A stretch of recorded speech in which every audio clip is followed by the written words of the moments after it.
Olá, turminha do sexto ano, sejam bem-vindos a mais uma semana de estudo de ciências. Espero que vocês tenham descansado bastante no recesso e vamos começar a estudar a semana 20. Nessa semana, nós vamos continuar falando sobre as células. Lembram que nós estávamos estudando sobre as células, né? Que são as principais unidades funcionais e estruturais de todos os seres vivos. As células, elas têm três estruturas básicas, que são a membrana plasmática, o citoplasma e o núcleo. Mas além dessas estruturas, as células, elas contam também com pequenas estruturas localizadas no citoplasma, que funcionam como se fossem os órgãos das células. Cada uma dessas estruturas desempenha uma função no interior da célula, garantindo assim o bom funcionamento delas. Por que isso é importante? Todas as atividades que garantem o funcionamento do nosso corpo e do organismo de todos os seres vivos ocorrem no interior das células. E quem desempenha essas diferentes funções são essas organelas, ok? Então, vamos conhecer um pouquinho sobre as principais organelas. Aqui eu tenho uma visão geral das organelas, né? O retículo endoplasmático rugoso, a membrana nuclear, o nucleolo, o retículo endoplasmático liso, mitocôndria, centríolo, lisossomo, complexo de Golgi, ribossomos. Aqui são algumas das organelas. Se eu conseguir visualizar uma célula no interior, né, no seu interior, isso é possível graças ao microscópio eletrônico, né? Hoje a tecnologia permite isso. Eu vou encontrar várias organelas ou vários pequenos órgãos, tá? E esses órgãos, eles se localizam no citoplasma. Cada um tem uma função específica. Por exemplo, o lisossomo é uma organela responsável pelo processo de digestão celular. Então, ele realiza a digestão no interior da célula. Os ribossomos são responsáveis pela produção de proteínas, ou seja, pela síntese de proteínas.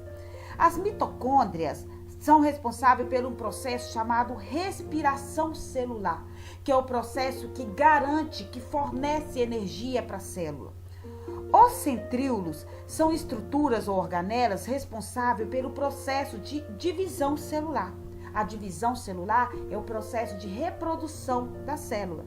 Então, a parte da célula responsável por esse processo são os centríolos.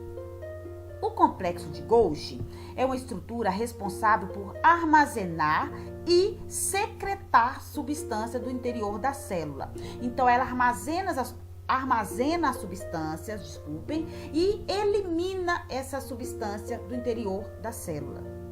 Já o retículo endoplasmático são canais que, além de ajudar no transporte de substância por toda a célula, também ajuda na síntese de proteína. São dois tipos, retículo endoplasmático liso e retículo endoplasmático rugoso, tá? Essa aqui é uma célula, né, eucariótica, no caso, uma célula animal, tá? Então, só recapitulando aqui, o retículo endoplasmático liso é responsável pelo transporte de aminoácido e síntese de gorduras e carboidratos.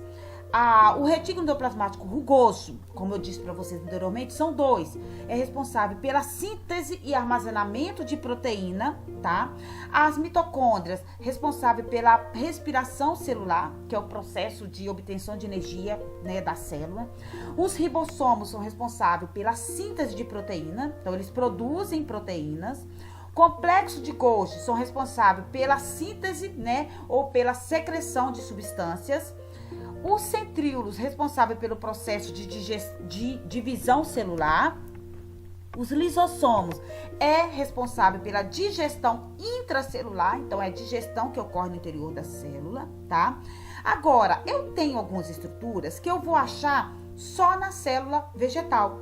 Então, elas não são encontradas na célula animal, como é o caso dos cloroplastos, né, e dos vacúolos. O cloroplasto é uma estrutura presente na célula vegetal responsável por armazenar a clorofila usada na fotossíntese. Já os vacúolos são estruturas responsáveis por armazenar água e sais minerais, tá? Então aqui eu tenho as principais organelas celulares, né? Na nossa próxima aula, a gente vai falar um pouquinho sobre a diferença entre a célula animal e a célula vegetal. E aí, eu vou mostrar para vocês um pouquinho mais sobre essas organelas que são encontradas na célula animal, mas que não são encontradas na célula vegetal. E a gente vai conhecer um pouquinho sobre elas, ok? Então, aguardo vocês na próxima aula. Um grande abraço e bons estudos!